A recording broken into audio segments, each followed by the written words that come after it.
Hello, for gaming community and Beyblade community as a whole. We are here today with, I haven't kept track of the episode. I know I'm going to put it up once this is posted on what episode this is. So I apologize about that.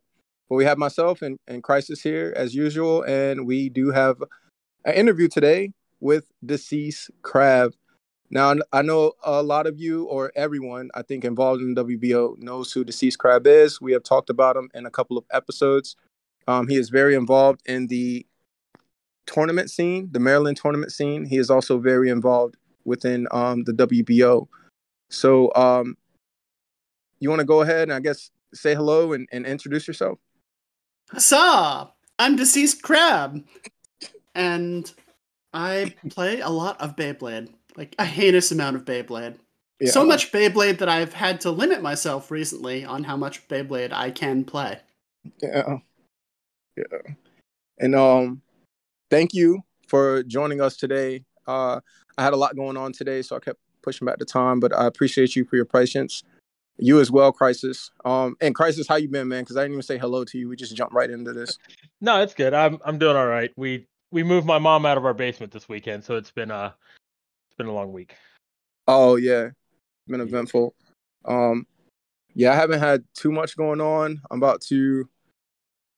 Well, I say not too much, but it's some life changes, some lifestyle changes, just family and growing, and so it's good changes though. But we're here today to talk about Beyblade. So, you mind if I call you DC? Usually that's what I refer to you as. Everybody calls me DC. It's fine. DC or Crab or whichever. All right. One person called me DeceasedCrab one time. Oh man, did they think that was your real name, or were they trying to be funny? I think they either made a typo or they were trying to dunk on me, and you know what? More power to them. Yeah. So let us know the infamous question, like, how'd you get involved in Beyblade? What's your story with that? All right, this is gonna sound weird, but here it goes. I was following this video producer on YouTube named John Boyce. He makes sports videos for Secret Base, SB Nation. And he was preparing to do a series on MMA, which I really enjoyed. And he tweeted a picture of an octagon-looking thing, and I replied, "John, is this Beyblade?" And then I'm like, I don't know anything about Beyblade. I'm gonna go look up stuff about Beyblade. And I found the Beywiki, and then I found videos on Beyblade, and I'm like, oh no, I have to start doing this, don't I? And I did. So how long ago was this? This was in late 2018. So it was around October 2018 is when I first got into Beyblade. And the first set I got was a Hasbro. It was the Snake Pit Stadium with it was the Hasbro versions of the Valkyrie of that generation, which was the God generation, and the Cursed Satan one, but God. Mm-hmm. It was that. Okay, I thought you were in the scene a whole lot longer, at least with the WBO. But you got there, I guess, a couple years before me. I knew you were one of the first people that I talked to on the WBO. I used to always see you post. I think you were the most vocal at the time on the WBO when I got up there. So I thought you were I honestly thought you were one of the, not founders, but had been there with the old school guys. So it's pretty solid to know that you got into it not too long ago and fell in love with this hobby. Mm-hmm. Beyblade is my midlife crisis. It's cheaper than a Ferrari. that is true. That's I think we're all feeling that right now. It's a fun little toys, going to spin tops, competing and having fun. One question I want to ask, because a lot of people have asked, how, not you specifically, but everyone we interview, how did you get your name? Where does it come from? Old video. Okay, so this is going to be another weird story, because my life is just a collection of weird stories. Yeah. There was a game for the Nintendo Entertainment System called Monster Party. Mm-hmm. And the second boss you encountered in that game, it's just this dead creature thing that says, sorry, I'm dead. And then a fly spins around it for a while and it disappears. And I thought it was a deceased crab because it looked like a crab. It was red. But Yeah. actually, it turns out it's some sort of weird chicken monster with its guts out. But that's where I got the name Deceased Crab from. So you just got it and just rolled with it from. Well, that's creative, innovative. Nobody else had it. I've never met anyone named Deceased Crab. So to know that you got it from the game that you played, that's pretty solid. It's pretty solid. All right. So back to Beyblade. I definitely want to ask you about I guess the topics I know that are on Beyblade and things that you discuss. One thing we talk about up here that I was interested in talking to you about today was as far as like the tournament scene, competitive Beyblading, like going in super hardcore versus like just playing to have fun or for the enjoyment of it. And I guess like to get your thoughts on that, like talking to you. I've seen you post various things, but for the listeners and just the one-on-one talk, like how do you feel about the two and the way that the WBO handles it, the way that the tournament scenes handle competitive Beyblade versus just like having fun? Does that make sense? That question come across right? It makes sense. So WBO is mostly a framework for making sure these events run with some sort of consistency, so that the one event that we have in Maryland will be the same as an event in Florida or in the West Coast or in Paraguay. And the problem with that is you have to have a certain baseline set of rules and a baseline set of guidelines. And the problem with that is you sort of get married to this rule book, and it stops being about just trying things, having fun, do whatever works, and oh, you have to obey these rules, and you have to do this, this, and this. And Yeah. it's good and bad, and you have to take the bad with the good, and there's a lot of both. Yeah. Yeah.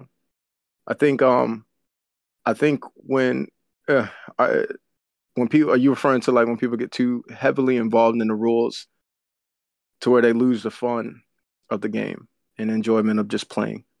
Not so much about that, but more about what is and is not allowed. I know a lot of people would like to do custom 3D printed bay tournaments, and they would like to be able to change things up with their bays and do painting and stickers and modifications, and, like in the actual show when these kids are building their own bays or what have you. They want it to be like that, and if you want it to work on a global scale, it can't. You just can't. Yeah. Yeah. Because everybody be doing something creative, and there's no telling what dangerous would come out of that. Somebody create some Beyblade with complete spikes on it, metal spikes, and end up ripping somebody's finger off. But that's a. I can Go see ahead. them making regulations on what all you can and can't do, but it's still just like in all reality. Let's be real. At the end of the day, the best Beyblade is always going to be just a perfect circle. Yeah. Like, what else is anyone going to really use? Like, anyone Yeah. that's really competitive, they're all going to come with this circle and just be like, "Yep, this is my Beyblade. It's a circle, boy." Yeah. That's what the spinning tops are. Or the efficient ones, I would say, unless you want to go for that attack. Um, I guess I could kind of see that if you wanted to do some attack and get a little bit creative. But yeah, definitely for the spin to win and the stamina game. Yo, Um, fun fact. Even though Win Night is a circle, Win was KOing stuff at the team tournament this past weekend. oh, how did that go? Crab, did you go to that too? Oh, I went. It was a lot of fun. Okay. And I think we are going to see Wind Night becoming very common. Oh yeah. It used to be Vanish and Dynamite, and people would do all kinds of things for their third bay. Now they're going to use Wind. Okay. Now I'm How going to was it? use Wind. Yeah. How was it performing? I mean, Super y'all good. said it was performing good. Yeah. So Super it's good. got great stamina. It's got decent defense. You can use it in a smash attack, put it on destroy, and it'll do decent attack. It's weird. It's really good. It's wide. It's heavy enough. it does what it needs to do. It's going to redefine the meta just a little bit, and I hope to get Wind Hello Kitty on the winning combos list. Well, so yeah, at the tournament, we showed up, and originally my deck was Dynamite Perseus, Vanish Longinus, and it was going to be Belial 2, Astral Belial 2, and Beyblade Blast 11 had an extra wind layer, and because I was letting him use a bunch of parts, he said I could use it. Well, any of our team could use it. I was originally going to let Jared use it, Geezer. But what ended up happening was Geezer was like, well, I'm going to use one attack. Since you're going to go 3 stamina, you're probably better off just using the Wind Knight. And I said, okay. So then I put it in. I 3-1'd everybody I played. It was wild. That's pretty solid. Was it? So that's going to be in the winning combos. Does it work like that with teams? What do you mean? Like it's just the team. It's the team itself that's in the winning combos. Or is the top 3 teams? Just the team itself, because it's 3 players. Okay, and y'all won overall. Yeah, we did. Okay, we did. I carried our team. Also, I did. Kirito and Geetzer both each lost 2 rounds, and I lost none. Yeah. Well, somebody's got to anchor. Yeah. On our team, Mama Bay is usually the anchor. Yeah. I love Mama Bay. She does so good. Mm-hmm. Yeah, how'd your team fare at that event? We did not do so well. We were in the group with 3 teams total, so we had 2 matches, and we won 1, we lost 1. It happens. Unfortunately, team format, when you get to 7 teams, you have to split into group round robin. So one group is 3, one group is 4. So that means one group, each team only plays twice. And that is very unfortunate. Yeah. They gotta change that so that it goes to group round robin with 8. Yeah. So that way then you at least have 4 on each team, on each rep block. I still don't understand like team format completely. I don't want to host it to understand it. I'll try to attend an event and then I can get a understanding of it. Because I don't want to like host it and then end up messing something up or be too chaotic. It's a lot of fun because you can talk to your teammates during the matches. You can get advice from them and you can actually work with them. Normally, when you're at a match, it's just you there. There's no one you can talk to, no one you can get advice from. In team format, you can get advice. So that's really good, actually. That's very soothing. It is helpful. Yeah, because you can doubt yourself. You can doubt yourself in like a regular tournament. You can doubt yourself in what order you want to put something or stuff like that. Your team can really back you up or hurt you. That did happen twice at the tournament. 2 times teams that we went against. Against Red Ninja for me. Him and TSO wanted Ninja to put his attack bay first after the reshuffle. But Fried Pasta convinced him to put his Wind Knight or his Wind as the first one, and that's what he went with. So it was his Wind versus mine, and mine ended up winning, and that was the 3rd point for me. And one other time against us, I think it was on the DL. She wanted to put her attack type first, but they convinced her to use a different bay first, and it cost her the point. Who was on her team? Beyblade Blast 11 and Yami. Okay. Man, Geester cutthroat. He didn't play with his moms. Well, that's our fault. He gonna listen to it. He gonna be like, dang, James. But yeah. I know he's part of your team. What was I about to ask? Speaking on the 3v3, we talked about this when it was just me and Crisis in our last discussion. But do you, being in the Maryland scene and heavily competitive, do you care on the format, DC? I care a lot, actually. I care more than most people. I have strong opinions about every single format. 1v1 has a lot of problems. We know this. 3v3, it has problems, but I'd say I like it the most. Pick 3, choose 1. I really don't like it. I just don't. And 5v5... sometimes it feels like too much. Yeah. Yeah. Can you, I guess, I don't know, elaborate on the, how do you feel about the 1v1, 3v3, and pick three, choose one? So with 1v1, it's all guesswork, and it really encourages people to do things that lack in integrity. Lots of scouting going on.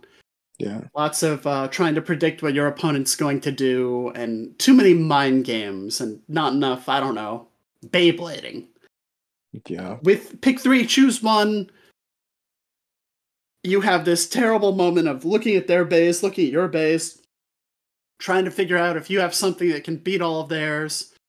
And if you don't, you have to figure out what's going to be your best bet, or if you want to go for the one they're not going to expect. It's just mind games. I hate mind games. I didn't join Beyblade to do mind games. I joined Beyblade to do spinning tops that run into each other and sometimes explode. Yeah. Yeah. Yeah. So with 3v3, there's not as much strategy. That's true. And that's why I like it the most, because I just want to see a couple of Beyblades smash into each other and do a hit and explosion and knockout. Or, opposite spin, outspin, in my Yeah. case. He wants I to see think them do Beyblade things.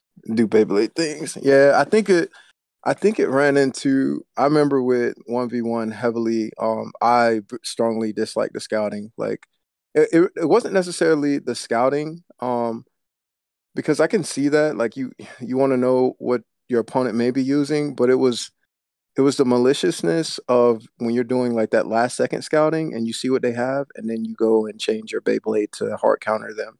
Um, if you saw their match or something like that and you're like, hey, this is what they've been using, like that's a given. I never tripped over that. But if you're watching them come up to the stadium, especially when it was like little kids and you're like a grown man or a teenager and you see what they got and then you go hard counter them, that You're was talking like the people that would have three Beyblades in their pocket, yes, and 100%. they walk up and they're little kids holding the Beyblade in their hand. They're like, "Okay, I'm using the Beyblade in my left pocket today." 100%. And I mean, it's happened to me before I even knew that that was a thing. Like people were putting multiple Beyblades in their pocket. I think people were just coming straight up and with their one Beyblade and we'll just go at it. But after saw that, it happened to me, it happened to my kids. Uh, I I I was kind of over the 1v1 at that point. I did gain some respect for it and some understanding. Like from some of the interviews we've had or from playing more, that if you do go into a matchup to where you'll lose, like both people come and stand up and um, they weren't doing any scouting or anything like that, and one person is losing, especially in like attack style Beyblades, like you can alter or change your launch depending on the way that they're launching. So I do see the strategy and skill in that, but the reliability of that consistently happening is more times than not when you play against like the same type of people, that like the same crowd, or you're going up against someone who's going to be completely honest. When you're going to these random tournaments, or not random tournaments, but when you have a big scene and people get a little bit too competitive and you have new players coming and stuff like that, that's when I saw more of the maliciousness. Because it wasn't like friends playing against friends, it was just people trying to get points and doing whatever they could to get them. You've got to respect your opponents and you've got to respect yourself. You have to act with integrity. Otherwise, why are you even playing this children's spinning top game? Yeah, yeah. It's wild. There's no money involved. Well, I mean, for the most part, there's no money involved that you're gaining from this. And even if it was, it's still not integrable. Integrity. I don't know if integrable is a word. Um, to to do that, but that's why I enjoyed 3v3. Man, we should have. I guess I should ask Jared to hop up here because he put a comment on our last episode and he had some good points. He said that he liked both. Did you read it, Mike, or did you see it? Yeah, yeah. I've talked to him about it outside of this too. I don't know if you want to speak on his behalf. I just can't remember everything that he said. I know how I had wanted to talk to him though. Do you remember what it said fully? Give me 1 second. I can just bring it up real quick. So then I have it directly right there. Yeah. I think I know the conclusion that I had came to because I'll even admit it. I'll admit it up here. I like 3v3 because I think that with the initial with your initial lineup, and you can agree or disagree, DC or Mike, but with your initial lineup, it is a little bit it's kind of just like a free for all. You want to go with your best combos, and you still want to order them, I guess, in a smart way.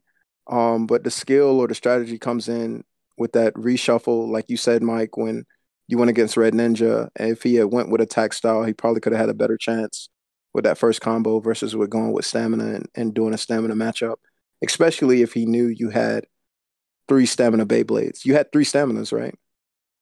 Yeah, I had 3 stamina.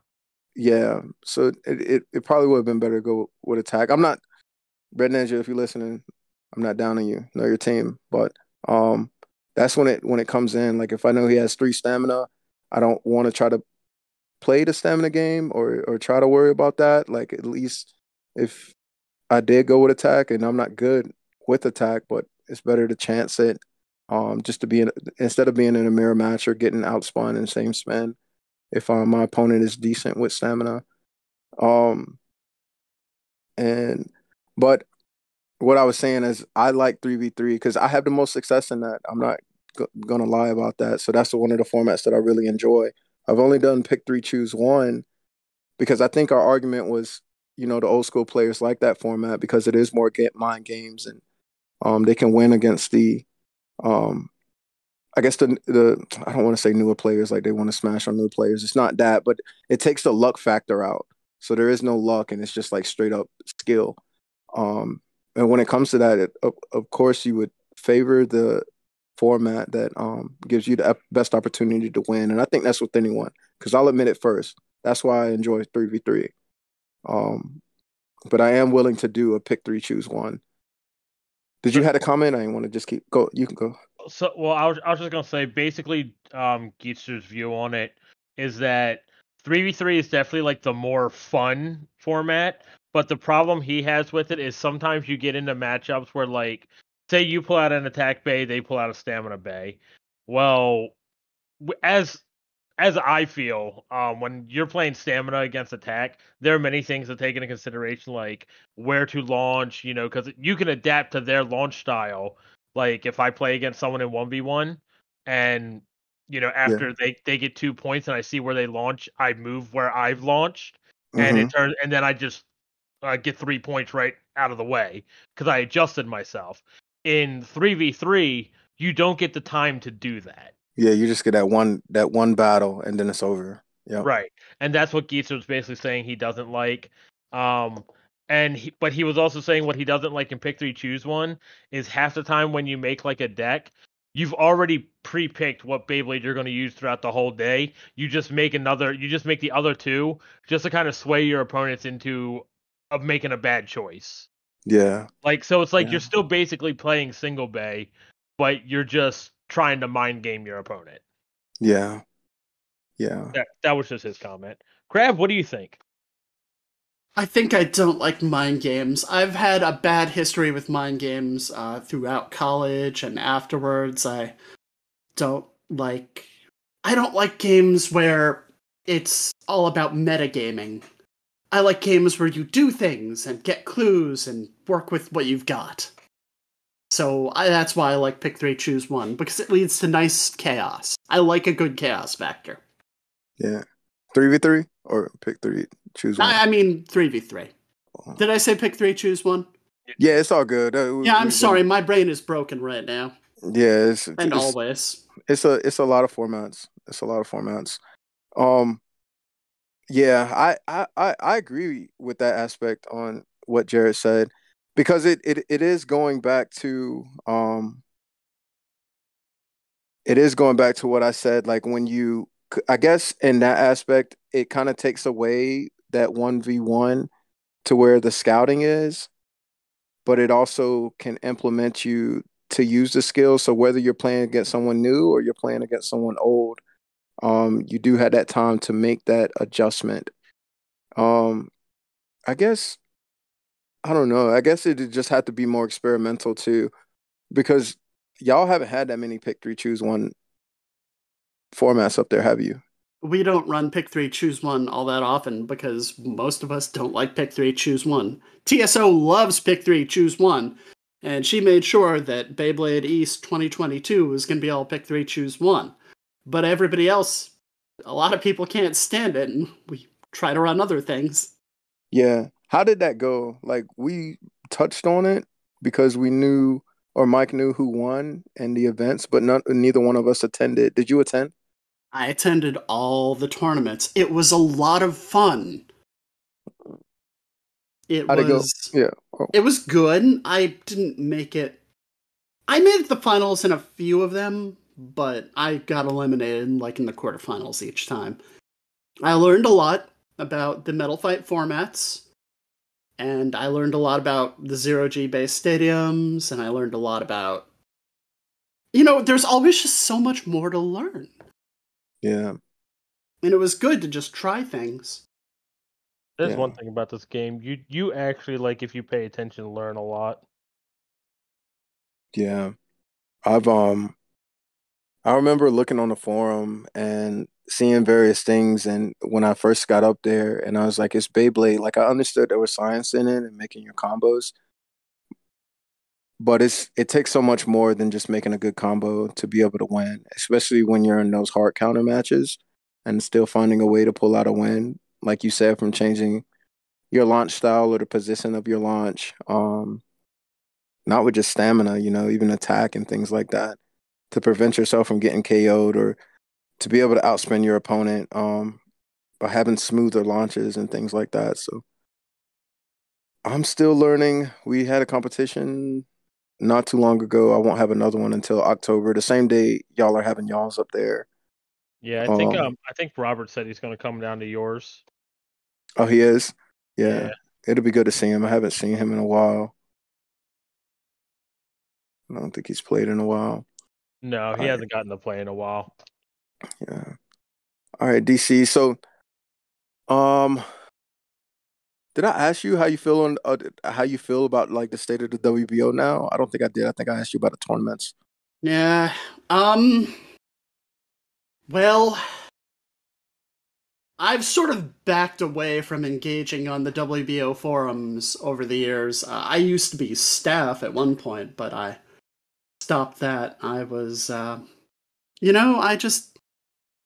community is only as good as its worst member, and there's only so much people can put up with. So I basically I'm here for the tournaments. I don't really want to engage with other people, and yeah, they're just, no. I'm here for the Beyblade and the tournaments, not the people, unfortunately. Yeah. I appreciate your honesty. And that was something, I think we even talked about it last time with your tournament reports, or even when you're on the forum, like, hate or love you, like whether people hate you or love you, like they will read your comments, and I guess overall they will respect them, because I know there's been a lot of controversy, like either with, but you're not scared to voice your opinion. So whether people agree or disagree, um, people will still, well, maybe not everyone respects it, but people will still respect it for the most part. And when it comes to your tournament reports, I enjoy reading them. They're the best. Yeah, because they're extremely thorough. You even tell us what music to listen to while we're reading through them. I don't believe people are actually listening to that music. No, that's my theory. No, I can't lie. I don't listen to the music, but I do read the reports. Yeah. No, I always listen to the music while it's going on while I'm reading it. I don't turn on the music, but I listen to the reports, and you give detailed reports and detailed feedback. I'll know if I'm hosting. I only hosted one. I think I only hosted one tournament up there, and yeah, it was a long day. It was a format I was trying out for FGC. And you helped judge that day. You were judging for a while. We did tell you to take a break because you were sitting down for the longest of time, and it went down. That tournament lasted for a good few hours. But they all last a good few hours. Yeah. Go ahead. I will say, biggest shout out to you though, Crab, because you helped me out a lot at the tournaments, and I really appreciate it. Yeah, yeah. You're reliable. I know I like judges, getting judges, and thank you too, Mike. Shout out to you, Jared. Everyone that helped me at Dark Continent. Um, Actually, the Maryland scene is really good when it comes to getting judges. I guess because it has so many of y'all. Not everyone likes to judge, but I have found that being one of the hardest parts in running a tournament is to get people to judge. It's not even like, oh, they're making bad calls or anything like that. It's like, can I rely on you to do it? Are you going to disappear after you judge this match and say that you don't want to do it anymore? And it's like, I get it. I am the host. Um, but unless you want to stay here for 10 hours, uh, this is a community. This is free. Please come and try to help. Not saying like anyone has to, but that's one of the issues I run into. That's why if anybody's wondering, I had someone message me like, "Oh, you ran a 64-person tournament. Why are you capping all these circuit events at 24?" And I'm like, because I can't deal with 64 people in a place that it's not my hometown, or honestly, if the Maryland scene isn't going to be there, because we have some consistent players in North Carolina, but we don't have nearly enough to run a smooth tournament with judges, you know? So it's tough and it's hard, and you need that help. Yeah, But we have a lot of people in Maryland who are good, who have been doing this for years and are good to judge. And we have some newer players who are good to judge. And sometimes we'll have people judge if, like, we're really running low on normal judges. We don't really force the issue. We'll try and make do with the people we trust first and foremost. We want to make sure they're going to make good calls. That's the big thing. Yeah. As long as they're going to do it right and they know what the heck they're doing. yeah, have you? Man, I hope I'm not bringing up a controversial topic. Probably Go should have asked ahead. you this beforehand. Are you hosting anymore? I am still hosting every now and then. The reason I don't host as often is because we have a heck of a lot more Maryland area organizers than we used to. I didn't start hosting until late 2019, and since then, the world has changed a lot, but also there's just more organizers. Mike is running tournaments a lot, and everybody else who was organizing around 2018, 2019 is still organizing. So we have a glut of tournaments. We have so many tournaments in the Maryland area that I have had to, for personal reasons, just start limiting the amount I go to. October is nuts. We have like at least 8 or 9 or 10 tournaments going on, and I just can't go to all of them. Yeah, I've set myself some new rules. No more than one tournament a day. No more than one tournament a weekend, and no more than 3 a month. yeah, Because August killed me because we had a Sunday tournament every single Sunday up until that last weekend, which was Beyblade East. and I that was must have gone to 13 tournaments that month.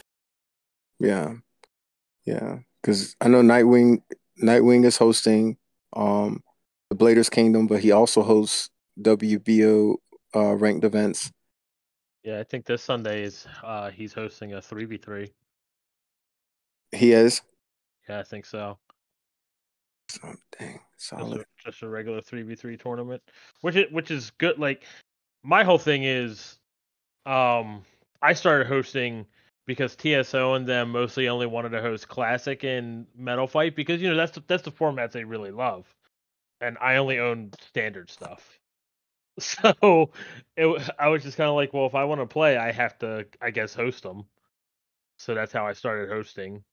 But like now, there's more people starting to host standard, and I'm just kind of like, after Team Palooza and whatnot, I can just host like a circuit for you, and I don't have to host regular tournaments. Then I can let other Yeah, people do that. I get to take a break.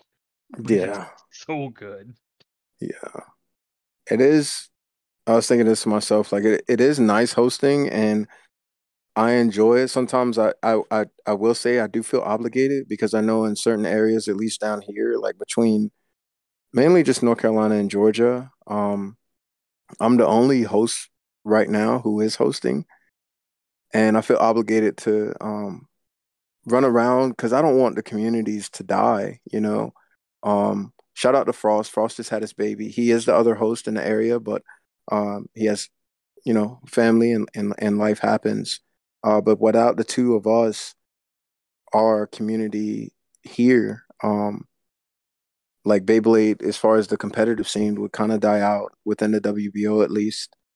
So I do run around, but it does get a little bit taxing.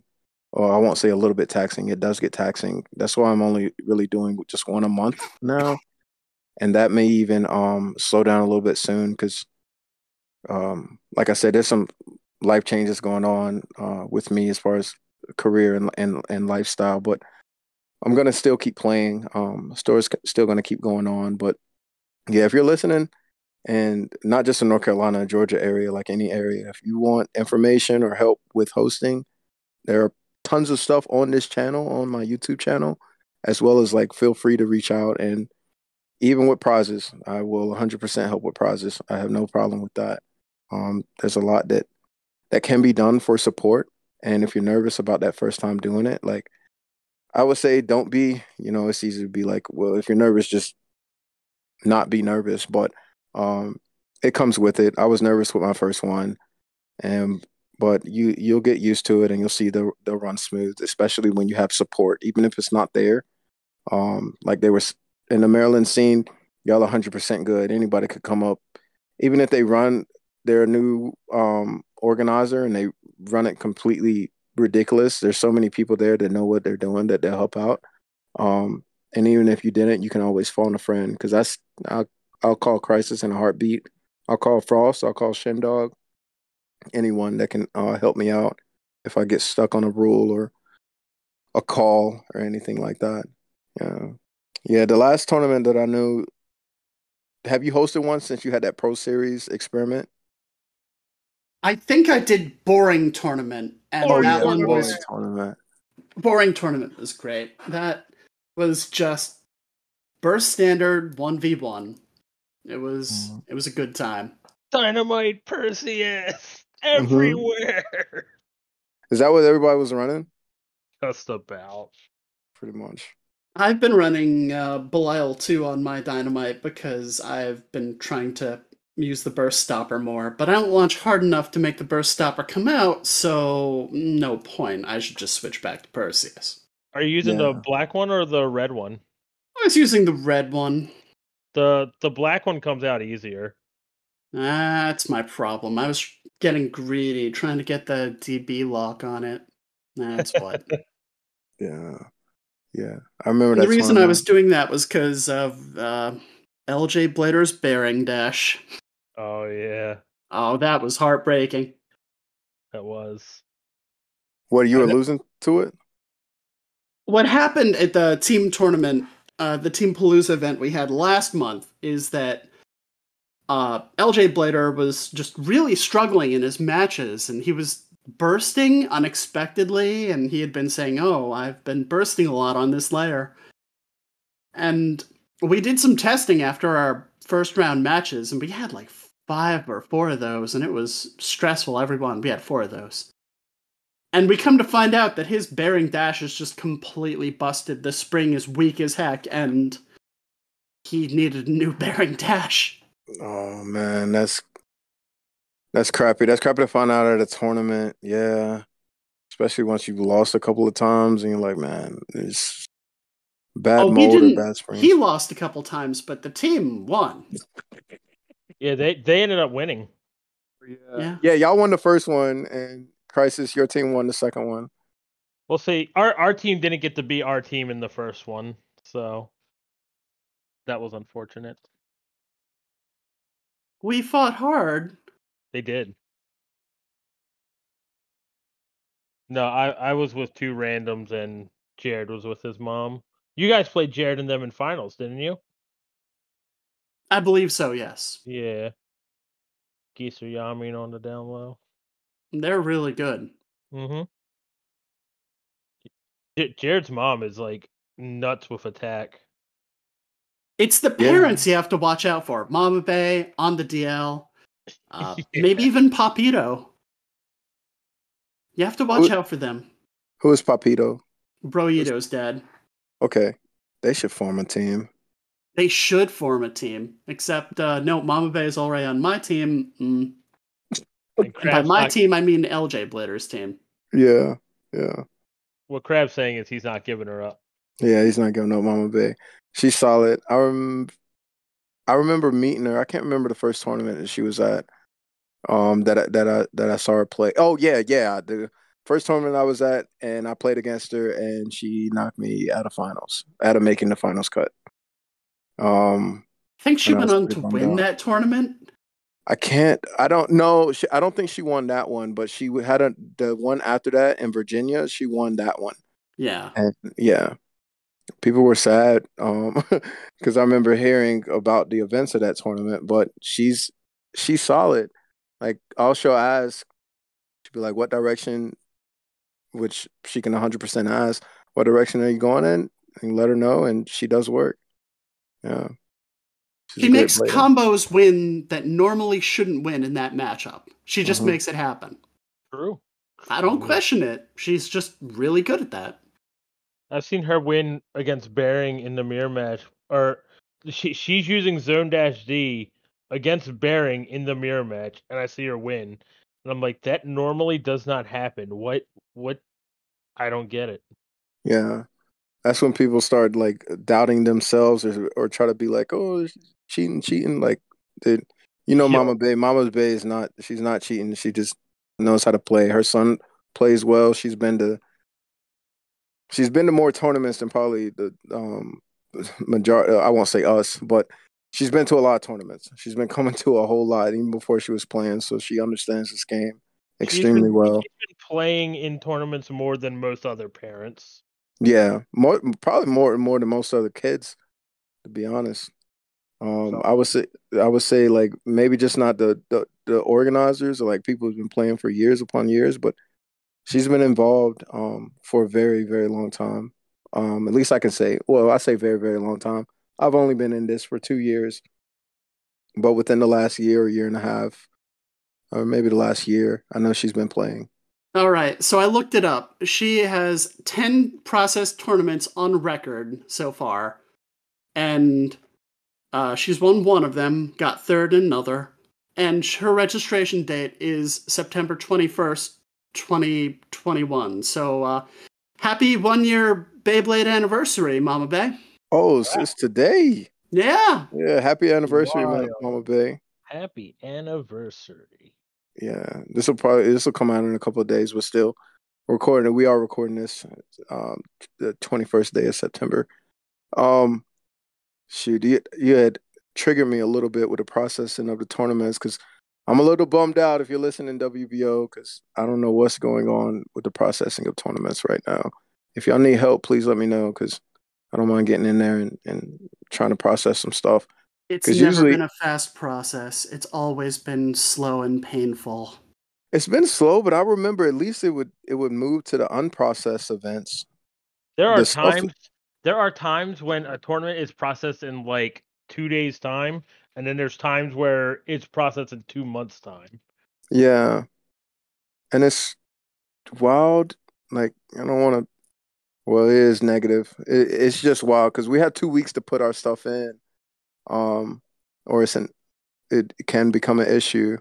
But then it's like the processing of tournaments. But I know it's a fan ran organization and it's normal people. They have their lives. I guess transparency will help to be like, hey, it's gonna be a little bit a while before we can process these events because so and Granted, so has some stuff going on. But go if ahead. if I remember what they called it, Geetster and Sniper told like they always make fun of us sometimes when we're like, why is it taking so long to process? And they always refer to it. They say these guys don't know anything about the Great Wait. And The great apparently, way. Yeah. the great wait was apparently like 2 years of tournaments not processed. Mm, So like Jared, like Geezer would go to tournaments and win them, but then like when you would like because tournaments weren't processed, his Bay rank was just like really low. So then yeah. like he's low in the bracket, and where he is not where he should be. Like where he should be like the fourth highest person there, he's like the fourth lowest person at the tournament Yeah. because And, stuff wasn't being processed. yeah. And that's the main thing I was thinking about, especially for 2 years. Like even 2 months at this point, as frequently as tournaments are happening, the bracket is going to be a little bit shaky. So, I mean, I know they process them in order, so I'm guessing that by the time that it process, the points will be arranged correctly. But the skill at the time of the event is not displayed correctly, if that makes sense. Right. Yeah, which definitely It's skews it. the framework as it's set up should work fine, and we just sort of have to pretend that it's working correctly. It really isn't, but we just sort of have to accept that and just soldier on and pretend that everything's okay. Yeah, And I used to be on staff. Anybody on staff can process these things. It's just not everybody on staff does. I used to process them. And it's I don't know what to tell you. Is it yeah, a hard process or is it fairly easy? yeah. How I is that mean, it's a process? pain Yeah, in the butt. It's spreadsheets. Right. It's spreadsheets, and there's a lot of attention to detail and fine tuning things, but it's not super hard. So so do basically making oh, go sure ahead. that things are put in correctly. Yeah, I don't recall it, or maybe I was just pre-processing it as opposed to processing it. I don't know, but So you it do look shouldn't be at this hard. yeah.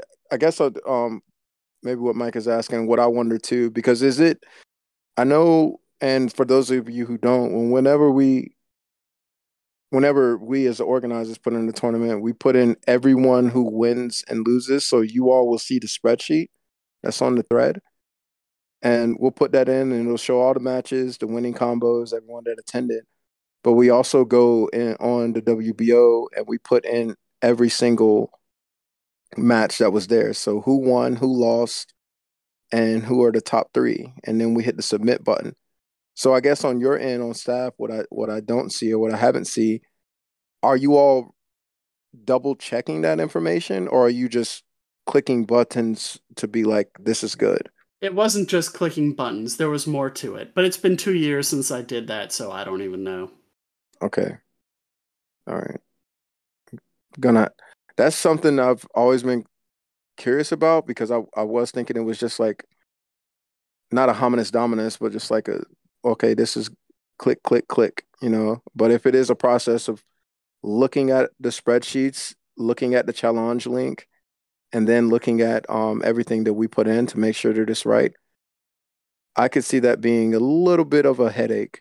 Like I'm not gonna lie, I No, it wouldn't want was to a do it. headache. It was a headache. Yeah, that's not something that I'd be too keen on doing. Yeah, it's not easy, and it's not a good framework. It is a framework that usually works, and it's not all that adaptive, so that's fun. Yeah, yeah. I didn't have Did you have any questions for us, DC, or anything that you wanted to discuss as far as like Beyblade or just yeah. Think we can hop back on the attack is a lost cause bandwagon for a bit. What do you think? Sounds good to me. I always love this conversation. Yeah. Alright, let's talk about how disappointed I am in Zyphoid. Now, I have seen Zyphoid used quite effectively in tournaments recently. It is not a complete lost cause. Zyphoid, Guilty, and even Rage were seen at the recent team tournament winning points. So, this is, and yes, you can just get good at attack. But I was really counting on a really good DB layer to come along and solve the attack problem and turn this thing into MFB. Mm. Yes. Were you around during with Judgment? For Judgment, yes. Oh God, that was the best. Oh, that was the year. That was great. Yeah. That was the first year I was there. And I joined like at the end of Chosy, and then I started going to tournaments. My first was in December 2018. And when Judgment came out, it changed everything. It was glorious. Every time I see a new attack layer, I think, this isn't Judgment. This is going to disappoint us. This is going to fail us. Nothing will ever come close to Judgment again. I felt like, well, at least from me seeing it, I thought Zyphoid, at least at Dark Continent, Zyphoid was doing pretty good. Yeah. Is it different up there? No, it works up here. It works good. I've seen it work. My team used Zyphoid. Each of them used Zyphoid. They didn't succeed with it, but other teams did use Zyphoid and succeeded with it. Okay. But you don't like it. Maryland, are y'all still getting bashed? I'm not on the forum, and I have Discord, but I'm not in Discord like that. Are they still bashing Maryland for stamina? Honestly, I got off the forums because of that. I don't care what other people think about our scene. I don't. Yeah. No, yeah. I got tired of being like, I'm gonna argue with these people because I know they're wrong. I got so tired of it. I just don't anymore. I mean, these people are terminally online. I just can't even with that. No.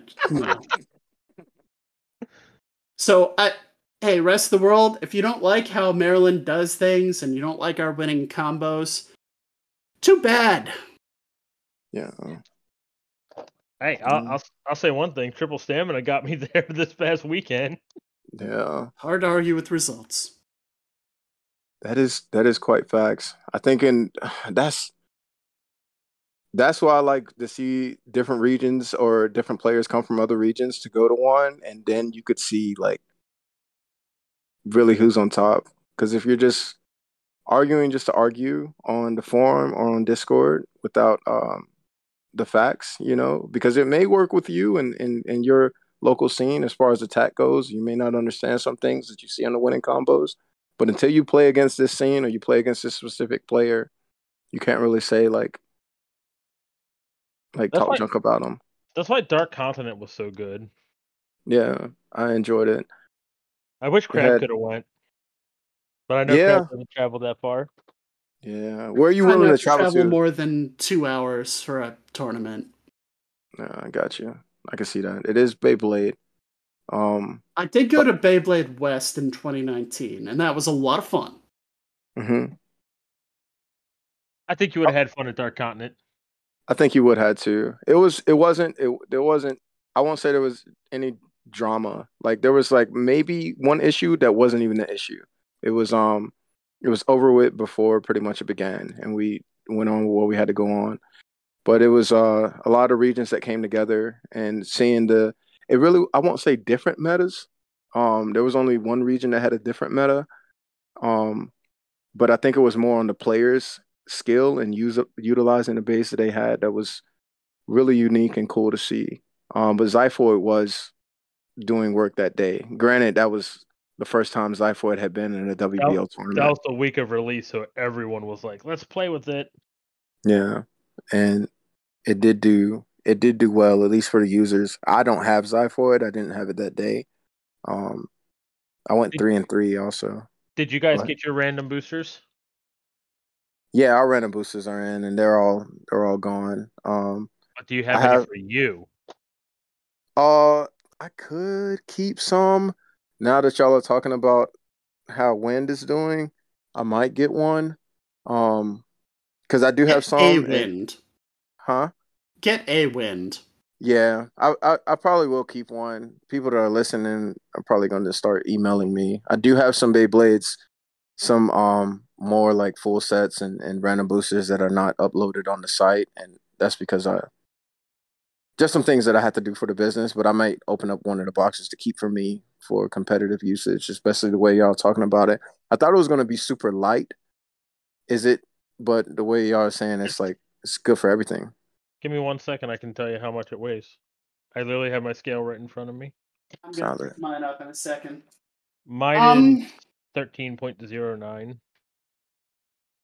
It's not significantly lighter than my dynamite, so what the heck? Dynamite with F gear? Yeah. Okay. Yeah, it's just its shape. The shape is what's so good. It's so wide. Yeah.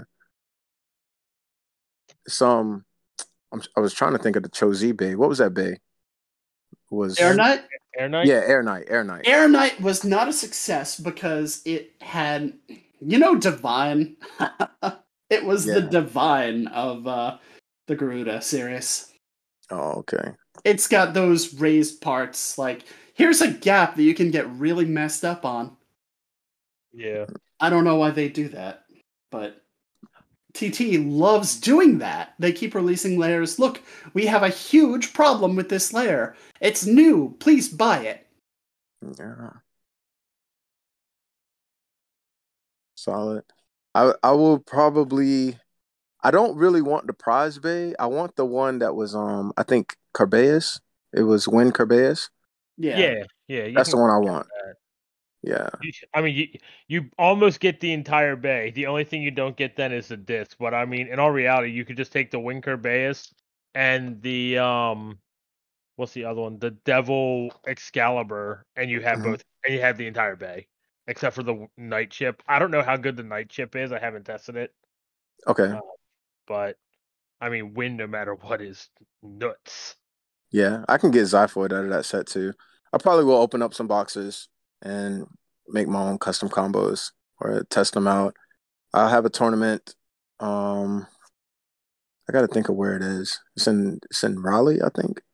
Um, and then I'll go try it out. I want to come back up there and compete with you all again in your meta because I learn a lot when I go up there. Hey, Crab, are you going this weekend? Nah, I'm I can't go. I have COVID-19, but also I'm tired. I was planning on going to the tournament October 1st, but I don't know if I'm going to be safe to go to that now. So It's an evolving situation for your boy Crabbo. Yeah, COVID sucks. Yeah, and I don't want to get anybody sick, so. But I wear a mask at the tournament more or less all the time, so nobody's going to catch it from me, except I caught it somehow, so maybe you will. You want to know what's really odd? Like, middle of July, my wife and son both got COVID, and I never got it. Never. Well, my wife's not going to get it because they fled to their parents' house. No, yeah, just like my wife and son got it, and I was the one doing everything for them. I mean, I wore a mask and everything, went around them, but before we knew they had it, they were still kind of sick in the house, and we did everything as normal, but I just never got it. Yeah, you got that immunity, man. It's a weird world out there. Probably just because of where I work.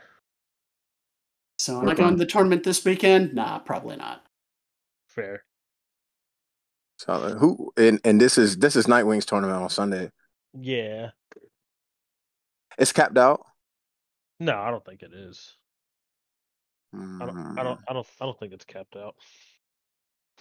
Okay. So you can probably just show up to any tournament and there will likely be spaces left because the amount of people who register, and it's less of a problem than it used to be, but the amount of people who register just isn't, like, they don't show up. People bail. Things happen. Yeah. And with the world the way it is, you just have to accept that. Yeah. I used to think about like punishments or whatever for people who consistently sign up and don't show up, but it's not that deep. I'm kind of on the same page you are right now, Crab. Because I haven't been on the forums and things like that because I used to get a little bit frustrated with some things. And then I had to take a break to not argue with um kids sometimes, I feel like, and even like with adults over Beyblade, because that was taking the love that I had for this game away. And that was frustrating me a lot. That and some of the politics, like when it comes to um well, I'm not even gonna get into that, but I did step away and I'm just enjoying Beyblade for what it is now, and enjoying the tournament scene. And that's a whole lot more fun for me. Here's the thing. For every 12 people who are at a tournament just to enjoy, kick back, have fun, play free play, there has to be like one person who's going to sit there at the judge stadium memorizing the rule book excessively and speeding up the organization, getting matches called out, and just getting things running. There have to be people who take that bullet for everybody else and Yeah. are just like, I am some sort of horrible infrastructure goblin. And occasionally I'm going to say something you don't like, but, it's for the love of the game. Just want people to enjoy the game. As for the no-shows thing, back when I was on staff, I actually did try to enforce the no-show policy. I was keeping track of all the people who were no-showing the tournaments because we were having issues where they would cap and then we would have to do a wait list because so many people were signing up and then not showing up. It was bad. But staff made me stop enforcing that just because It's not funny. It's funny. Yeah. Yeah. I do, and I will say that in case anyone is listening, it's like, oh, life happens. Yes, 100% life happens, and this is just Beyblade. It is a game. At my tournaments, I do try to get things ran through and processed efficiently and quickly on the same note because parents are out there, and I want them to be able to come back. So I don't want them to feel like their time is being wasted or we're just dragging along. But another thing with the no shows, it hurts so much because you'll have people who really want to come, kids that want to come, or adults, and they won't show up because they think that they won't have a spot, so they won't drive that 30 minutes or that hour because they don't believe they'll have a Exactly. spot, and then only like a few people show up, or So this is my thing. The randoms that have never come to a tournament before, their parents sign them up, and then their parents unfortunately forget about it or whatever and don't show up. Those ones I don't mind. But when you have players that have constantly come to tournaments, but then will sign up for every single one of them and not leave it, like, when they realize they're not going to come, those are yeah, the people that need to be punished. yeah, Like, you know, not to hate on my man Ardmore, but he signs up for every one of our tournaments and he hasn't shown up to one in like a year. I But miss yeah, him. He's a but great blader, but I wish he would show up to tournaments more. exactly. Like I love Ardmore. He's a great blader, but I just wish he, like, if he signed up, he would show up or at least leave the tournament, like, and before he, like, when he realizes, hey, I'm not going to go to that, on Sunday or whatever, leave it. That way then someone can get in. yeah. I think because he was supposed to come to Dark Continent, I at one point I was thinking like, because this happens, like sometimes when you get those points up like that, you don't want to lose them. But I'm thinking now, but he may have outgrown it because he's at a point now where he's going to get passed within the next month or so.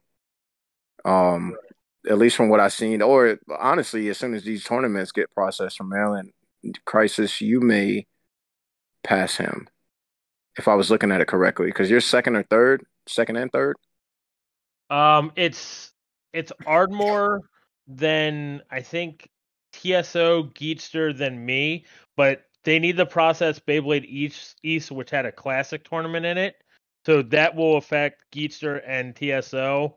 And then they have to process now the team tournament, which will affect all three of us. Yeah. It's a matter of time, really. You know what? I consistently do good, so I know at some point in time I'll probably pass Ardmore. Yeah. This is true.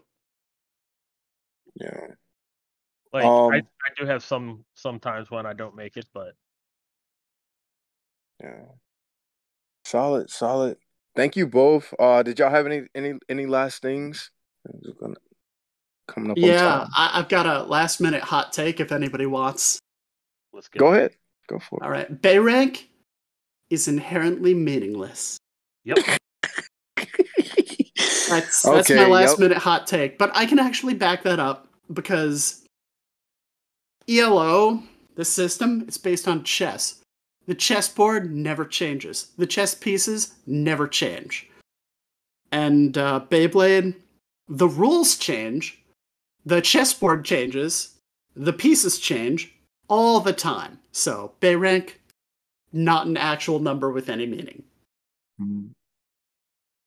All I right, agree with Crab. you. Real quickly, Crab. Quick question for you. DB Stadium. How do you feel about it? It plays so different. If we had DB Stadium as an official stadium for WBO events, it would be wild because it plays so different. Drivers work different on that thing. It's an entirely different game almost. Yep. I have no strong opinions on allowing it or disallowing it. It's just going to be different.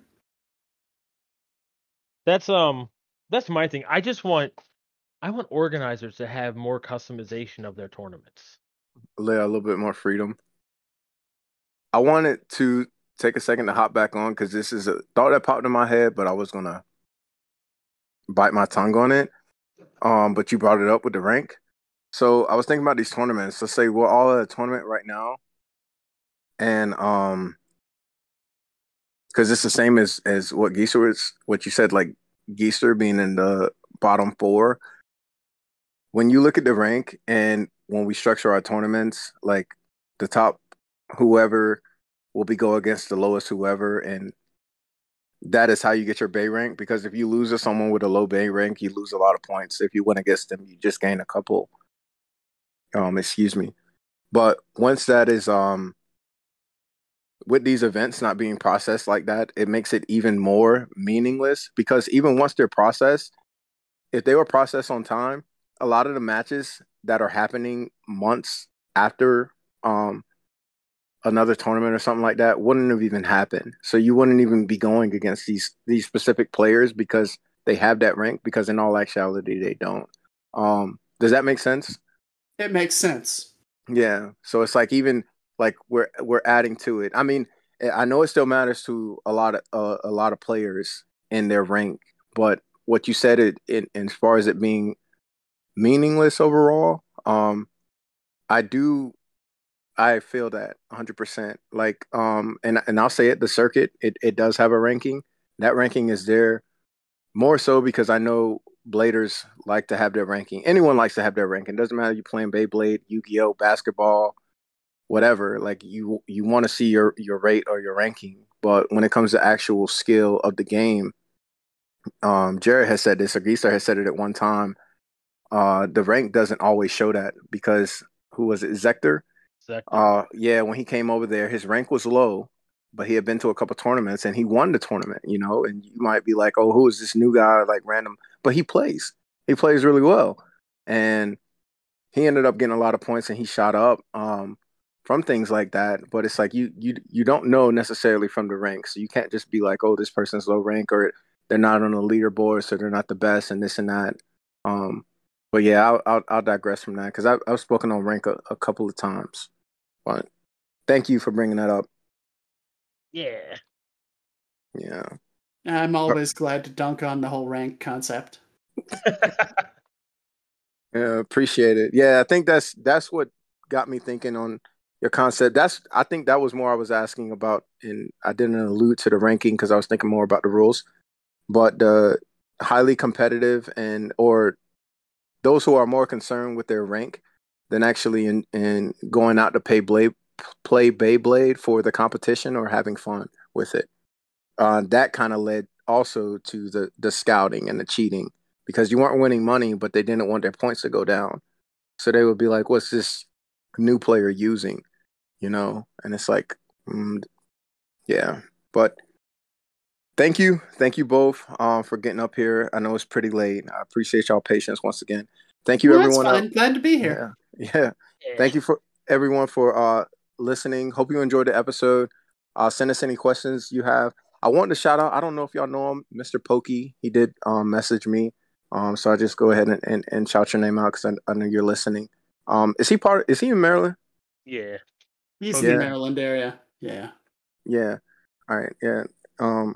Shout you out. And yep. Once again, thank you all for listening and take care.